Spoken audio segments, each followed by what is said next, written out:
Well, it's the day kids and parents can't wait for, albeit for different reasons. The first day of school has now come and gone. Students in Broward, the nation's 6th largest school district, returned to class bright and early this morning.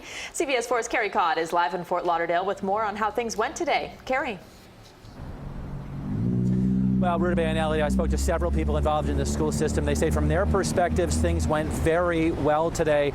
Superintendent Robert Runcie gave a news conference earlier. He said the focus now is on getting children engaged in academics again after the summer break. He also spoke about security improvements, and he also addressed a new controversy over the Promise program. I've called today our version of game day.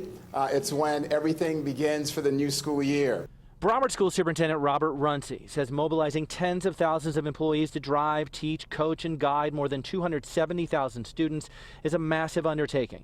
But he said on this first day of school, so far so good. This is the reason, the purpose of why we exist. At a news conference Wednesday, Runcie spoke about increased security measures and police presence on school campuses. He said there's a single point of entry at each school, safe spaces in classrooms where possible. And each school, except for possibly one charter school, there's an armed safe school officer on campus. Runcie also mentioned the new real-time crime center at the Broward Sheriff's Office, where law enforcement has access to 10,000 school surveillance cameras. The more eyes, ears, and law enforcement folks that are looking to protect our kids and our employees, I think that's just a big plus. The changes impressed some, like Sean Barnhart, whose daughter attends Fort Lauderdale High School. I thought it was very secure when I took paperwork in the other day, and that they have a lot of appearance of security around on the campus, so I feel very comfortable with her here.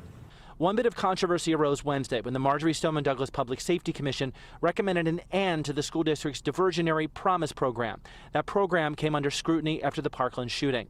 Reports say the commission feels those diversionary programs for troubled students to avoid arrest should be handled by the criminal justice system. Runcie defended the program and said there's a lot of misinformation about it. The Promise program is not available to any students who commit felonies or criminal offenses.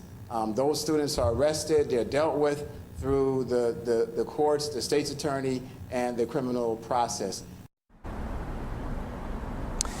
Runcie at his news conference also spoke about increased funding this year for mental health counseling. He also wanted to highlight numerous innovative programs in Broward County schools, as well as certification programs for students. Live in Fort Lauderdale, Carrie Codd, CBS 4 News.